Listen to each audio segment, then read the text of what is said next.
right, and we're back with another episode, and joining me today, Tim Albertson. How's it going, man? I'm good, Cody. How are you, sir? I'm doing fantastic. A busy day, but we're here, and let's chat about some music stuff. Exactly. It's time to relax, right? Absolutely. For starters, for those who don't know you, tell us a little bit about yourself and where you come from.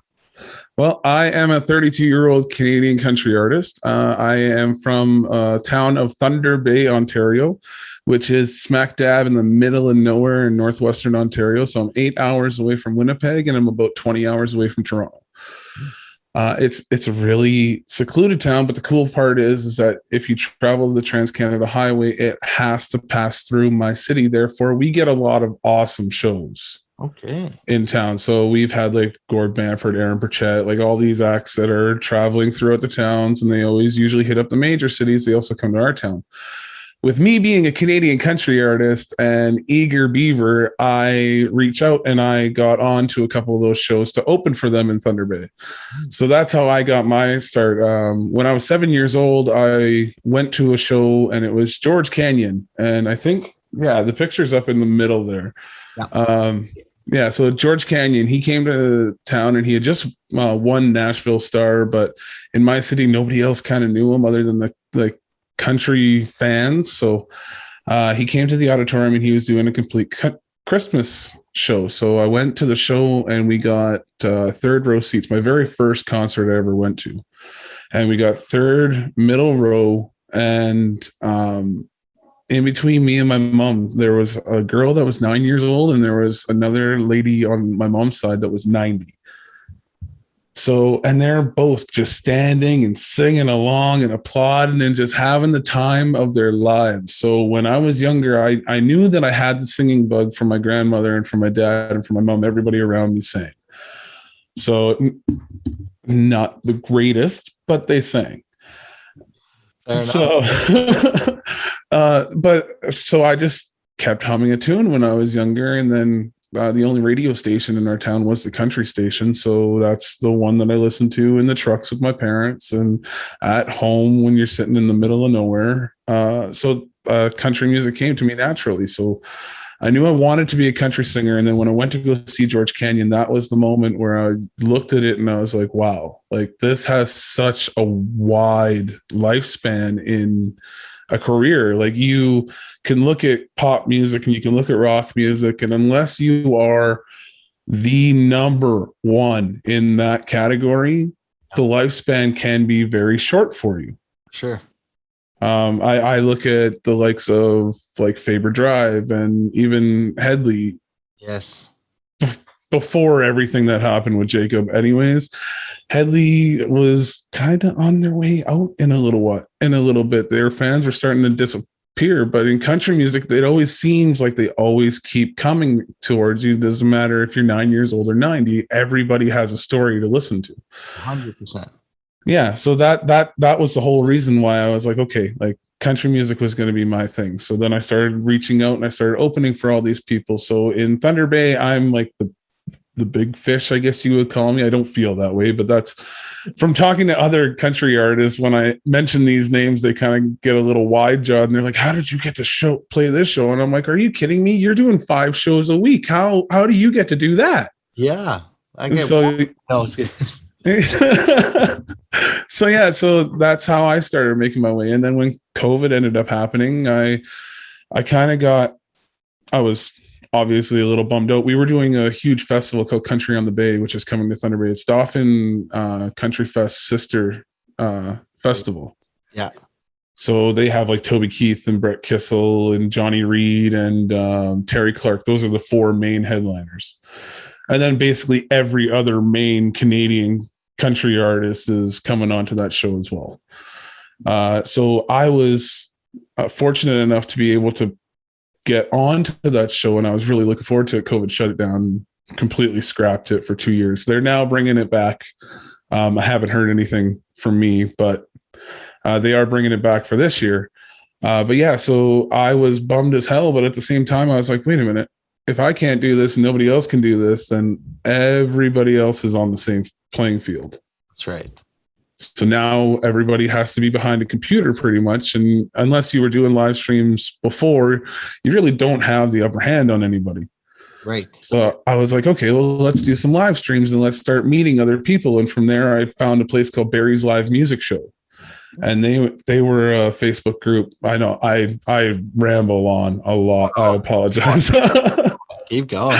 But I found this place called Barry's Live Music Show, and it was a Facebook group that literally was like, come out, play a show, and as you're playing, we're going to try and raise money for a nonprofit.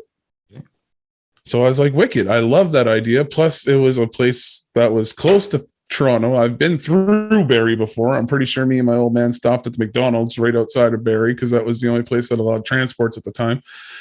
But yeah, so like I was like, wicked, let's do Barrie. So I did that, and from there it was like, oh my goodness, like I met people like Aaron Allen and Jordan Matthias, and then from there it was like, well, have you ever considered doing this thing called the Canadian Indie Country Countdown? And I was like, what's that? And they're like, oh, it's this countdown on the radio station, and you get your fans to vote, and it's a fan voted poll, and it's a 12-week process, and as you get going, you can reach number one. And I'm like, oh, that's incredible. So I was like, wicked, thinking in my head, coming from Thunder Bay and listening, like when I was growing up as a kid, the recording processes in Thunder Bay were very minimal. Right. Everything kind of sounded like a garage band. Today, complete different story. I think now with technology, a lot has changed for just the small business recording producers. But yeah, back in the day, I was like, well, it's all garage. So anything indie in my head, I was like, well, if you're going to sound like a garage band, mine at least had like the competitive radio quality behind it. So maybe I had an upper hand. So I started listening to the Indie Country Countdown, and all of a sudden, like Aaron Allen pops on, Susie Corey pops on, and then Jessica Soul pops on. Yeah. And I was like, oh my goodness. Yeah. Yeah. And I was just like, wow. Like the amount of talent that was out there was incredible. So naturally, as a fan of theirs first, I was like, I'm going to reach out to them. I want to talk to them. I want to meet them. I want to talk. I want to chit chat their brain. What do they know that I don't know? Right. And that's where it all started for me. And that's how it's been for the last year and a half. And I just keep finding those people as a fan first. And I'm like, I want to work with you. I want to chit chat with you. I want to pick your brain. And now I host the podcast, which is a Canadian country music podcast. And it's the exact same concept. I pick your brain, but I record it so other people that want to know those facts or that don't know how to reach out to those people can listen to it. Absolutely. And honestly, that's the best way. Just reach out. What's the worst that can happen? I mean, they don't respond, or that is my big thing. Yeah. And that's one thing I will teach every single person that I talk to on a podcast would be, what's the worst that could happen? They say no. That's it. My whole career up to this point has been the fact that I reached out to Invictus Entertainment when they came through doing tours. I reached out to the agency group. I reached out to these artists. I reached out to these venues because what they say no, okay, at least I tried. That's it. And you know what? I actually, big thing for me, I never take no as a no. I'll take it as a not right now. Fair enough. See, even then, like now I'm learning even more. Yeah, because you know that's kind of just like how I take it. Because if you like, so many people I feel get down in this industry sometimes. Like if someone says no, they really take it to heart because it's like, oh, I'm not good enough or this. I think for me, it's one of those. Okay, no, right now. So what can I do to get the yes later? Exactly. Right? That's all I do. I just go in, I fix it, and then it's, you slowly start to see it work, and then you're like, okay, what's next? And then you get that no again, and you're like, okay, now let's build this up to get that yes. Yeah, exactly. And that's the whole process, right? Yeah. So yeah, no, that's awesome, man. And it's seems to be going well, which is great. And now you're connected with more artists, which is even better. So it's I've got a lot of friends in the industry now, and it feels incredible. Yeah, absolutely. Let's talk influences. Do you have influences one specifically for songwriting and one for performing? So I thought about this question before because I did hear you say it with Jessica, and I was like, if he asks me this question, I'm going to think hard on this. So, in terms of songwriting, I get inspired per song. So, I'm a huge fan of the song styles of James Barker Band, and even friends of mine like Aaron Allen, when he works with David Boyd James and them, like they just kill it on every song they deliver with. But yeah, so James Barker. But in terms of performance and songwriting, I'd probably put myself in the terms of Luke Combs.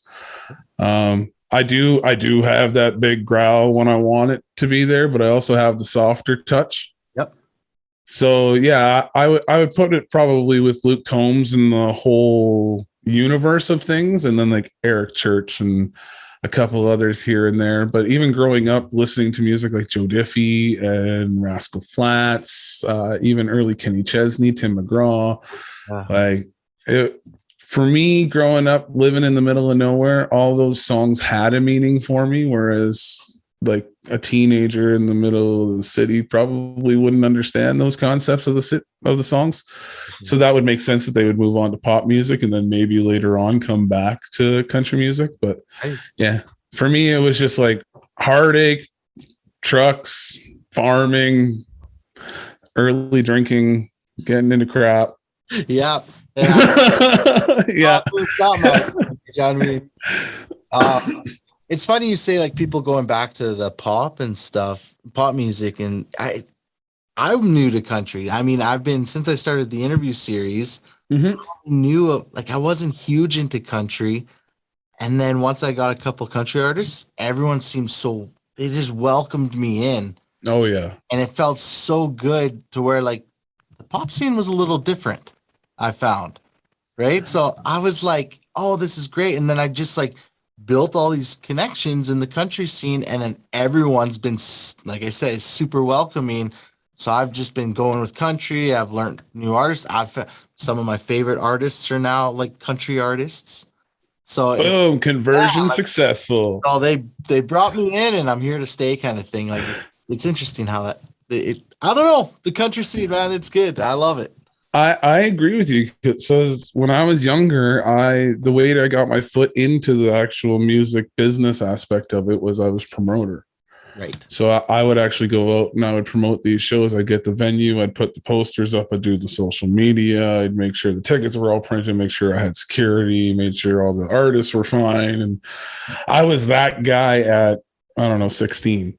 Right. So, and I would do shows, for like the New Cities and a couple other pop artists that were like on Much Music at the time. And they were like, or even the disband guys. Like I remember having Mean Tangerine as a show once, and I just complete hilarious band. But that's what I started with. And even then I understood, I kind of got an aspect of it being very competitive.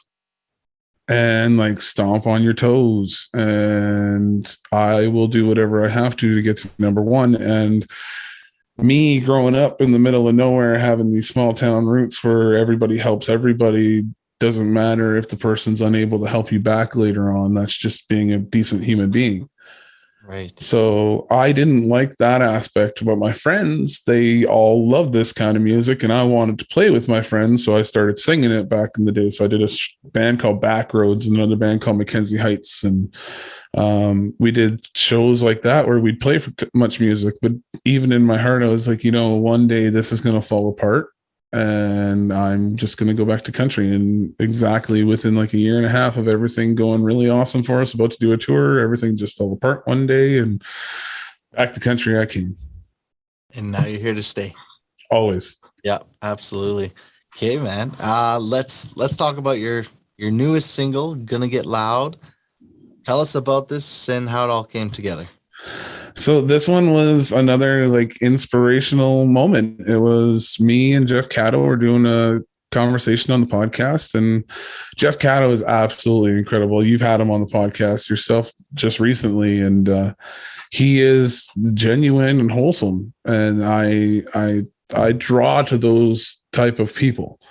So after the podcast, me and him kept chatting. I think it was for like another hour and a half or something after I had clicked the record end, but it was just honestly like, let's get together, let's do a song, right, and all this kind of stuff. So we got together one day and my kids were playing outside and we were sitting there chit-chatting, and it's like, man, like I can't wait till COVID's done.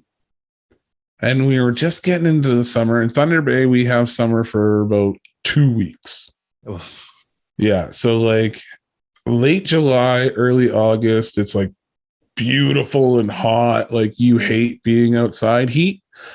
And then it disappears and we go right back into fall. Of course. So we were sitting outside and it was like, yeah, man, like I can't wait to just like go out with my buddies and go to the cabin and like go fishing and just hang out with them, go back to the garage with my buddies and work on the vehicles or just talk about cars and all that kind of stuff. And it's like, yeah, like I can't wait to just get loud and just like blast the music, what to have parties. And he was like, gonna get loud. He's like, I like that. Let's start working on it. Yeah. And so, yeah, he started writing down Gonna Get Loud, and we started like piecing it together. And next thing you know, the song was all done, and we sent it off to GI Home, who was the producer on the song. Absolutely incredible. And he brought it back. Like I couldn't even believe it. It was like 4 days, maybe. All of a sudden I had this like track in my head and I was like, where did this come from? I was like, this moved way faster than I was anticipating, but it was so exciting. And then, yeah, we released it August 3rd, and now we're just under 45,000 plays on Spotify. Amazing. Yeah, wow. That's awesome. This is available all platforms. Yeah, absolutely. All streaming platforms. Hopefully soon you'll hear it on Sirius XM. There was a blip where we thought that it was on Sirius XM, but it came out to be the wrong title, and it was Get Loud by Tim Hicks. Okay. Not Gonna Get Loud by Tim Albertson. So yeah. So we're still hoping for that Sirius XM, but yeah. It'll come. Fingers crossed. Yep, absolutely. Like I said before, there's a lot of amazing artists out there, and there's probably only a couple slots a week. So, yeah, I mean, it's not easy, but it'll come, man. It's coming. So perfect. What's your favorite thing about co-writing? The cool part is that like you get a different perspective on writing. So the way that I used to do it, and kind of still do, is like it's a poetry to me. Yeah. So usually most of my songs have the little lick at the end of it where it kind of rhymes and it kind of flows together. But I've also seen a lot of artists be able to take those words at the end and kind of make them rhyme at the end. Right. And I noticed that they get a lot of their inspiration. Like a couple of my friends get their inspiration from like Eminem, just the way that he can flow words together so easily, and they kind of pick up on that kind of stuff. So that's the cool part about co-writing is like you listen to the way that they actually are doing it, and then they take the pieces from that and then take the pieces from this, and next thing you know, your whole songwriting your whole agenda for songwriting changes. And it's incredible the way that you can inspire others, the way that they inspire you. Right. And then you can actually hear that in the next single that they do.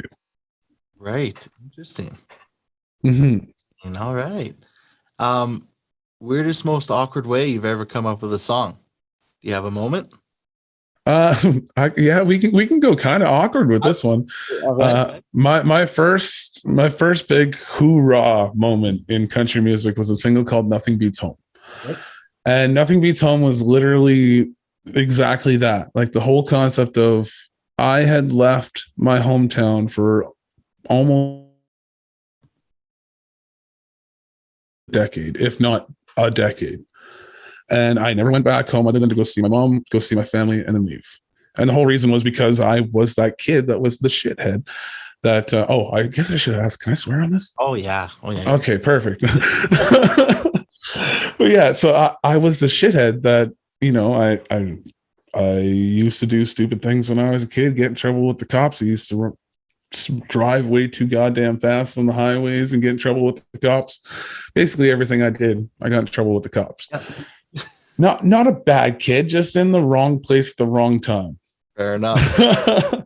But yeah, so like for some people out there, it was like good riddance that I'm gone. And for some, they're like, man, I kind of miss them. So that's why I only went to my family's place. But it was while I was bouncing at a bar in town, one of my friends let me know that one of my good buddies from high school, his dad had passed away. Yeah. And he's like, man, it would mean a lot to him if you could come to the funeral and sit with us. And I'm like, absolutely, 100%. So I went down there and I went to Red Rock, where I went to high school at Nipawin Red Rock District High School. Shout out Nip Rock. Go Lakers. Yeah, so I went down there and we did the funeral, and I hung out with everybody, and I got to see all my old friends, which was kind of nice, but also kind of awkward because of why we're there. And afterwards I was like, you know what? Let's go take a ride up to the high school. So we drove up to the high school. Literally, it was like I flashed back 10 years. I was back on the school bus. I took the same route the school bus used to. I drove around the school and everything, and nothing had changed. Even the paths that we had taken in high school were still looking the same way that they were. Wow. Yeah. Oh, no. My computer just shut down. Oh, I still see it. Oh, there we go. I don't know what the heck just happened. It just went black. I was like, oh, don't do this to me. Yeah, I was like, I still see you. But yeah, so as I was driving home that day, I wrote Nothing Beats Home.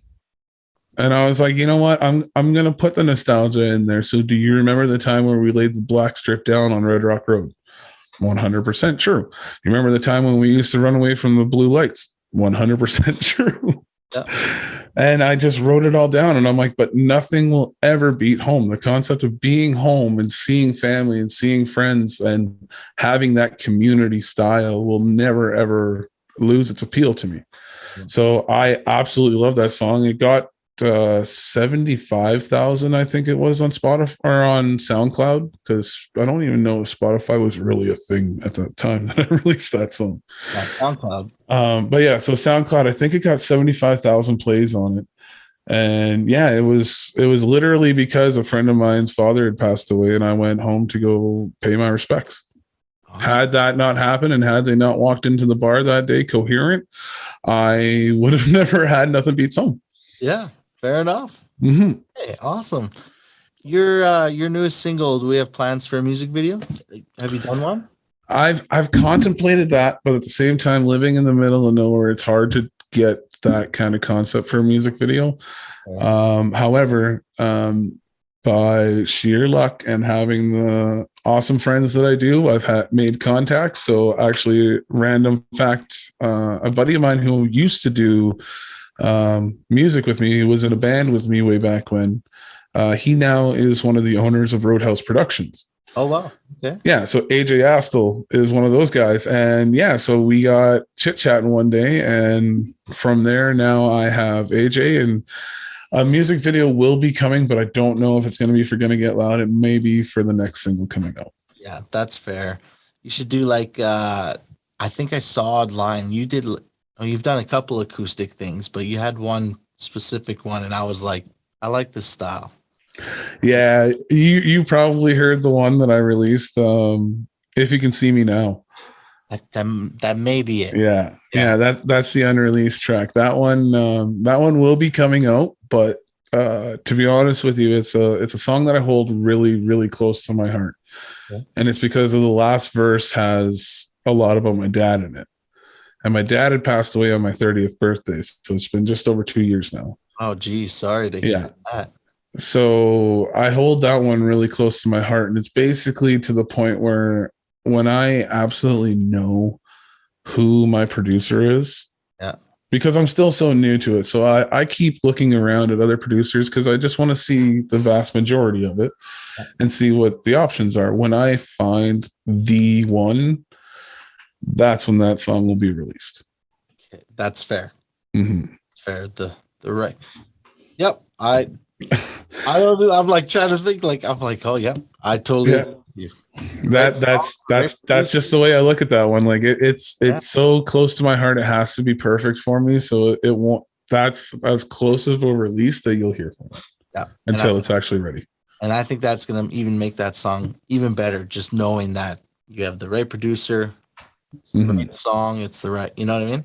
Yeah. So yeah, awesome. Okay, shows. Do you have you out in the middle of nowhere, so not a lot of shows coming up, or what do you? I do have one big one. So Halloween, it's the Halloween Bash. So it's in Nippigan, of all places. It's actually, I have the poster right here, which is wicked. So yeah, it's the Nippigan Halloween Bash, and they have live country music with Tim Albertson. So I have put together a 3-hour set with me and my buddies. The guys in Back 40. So you can go check them out on Facebook at Back 40 Entertainment. They are just incredible. The fact that I get to work with these guys, like, pinch me now. These guys are highly professional cover artists. So they got their start doing country cover music. And so naturally, when I saw them, we got to work together, and I was like, yes, please be my backing band. Yep. So now I have the gentleman in Back 40, and now, so this show with them, full band, we have lights, we have smoke, we have everything going for this show. It's going to be a show like you have never, ever seen before. It's $10 at the door. And then you also, obviously, it's Halloween. We got to dress up, right? Oh, yes. Yeah. So the best costume is going to win cash door prize. Yeah. And as you can tell, like the beard's growing, so I'm trying my best to get the Luke Combs look. Going for the Luke Combs? Yeah, like I'm getting the black Columbia dress shirt and then the black jeans. Gonna dye this orange. The black bald cap. Oh yeah. Bald cap, right? He's got like 700 different hats. Yeah. That's one thing, he collects a lot. So yeah, I've got the Scott Owen. The Scott Owen, eh? Yeah. I don't even know. Mine's like Harley, or I don't even know. I was like, oh, a black hat. I'm in. Yeah. Hey, I wear the heck out of this. You don't want to see the sweat stains that are inside of this hat. Old hat, same thing. Like it's there's a song right there. There you go. This old hat. There, see? Yeah, inspired by Cody. I want credits. No. Oh, definitely. Definitely. All right, man. What's next for you? So next we are sitting down. I've got a couple of songwrites together with, again, Jeff Caddo and Aaron Allen coming up shortly. Also Jeff Forgeron. So that one was absolutely incredible. And hopefully working with producer Sean Moore here very, very shortly and getting a few songs put together. Nice. Yeah, right. You were saying that before when we were talking. Mm-hmm. Awesome. It's exciting. It's like if you were to talk to me 2 years ago and we were to have this conversation, like I would have slapped you and been like, why are you so like, why do you got to get my hopes up like that? Oh man. All right. Last thing, where can everyone find you on social media? So on social media, I am on Facebook. I am on Instagram. I'm not quite on Twitter, but I do have a TikTok going as well. And you can just search up Tim Albertson Music for all that. I also have a website, which is www.timalbertsonmusic.ca. Nice. And where can they go find your podcast? Oh, the podcast is on all major streaming podcast platforms because we run through Anchor. And it is the Canadian Country Music Podcast. So I'm not as great at podcasts as Cody is here. Oh, so we get about a podcast every 2 weeks. But it's the same kind of concept. I sit down and I talk with Canadian country artists and I pick their brains because I'm so new to the scene that I'm obviously always going to be a learner of this music. Absolutely. There will always be a pen and a piece of paper in my hand, and I'll always be writing down notes for as long as this career can bring me. Right. Okay. So, and I've been able to have awesome conversations like David Boyd James. We sat down and talked about Boots and Hearts. There you go. And then my next one's Cadu. Nice. Like Cadu is awesome. And then I have Jeff Dalziel coming up right after that. So, oh, you're busy, man. Right? Yeah.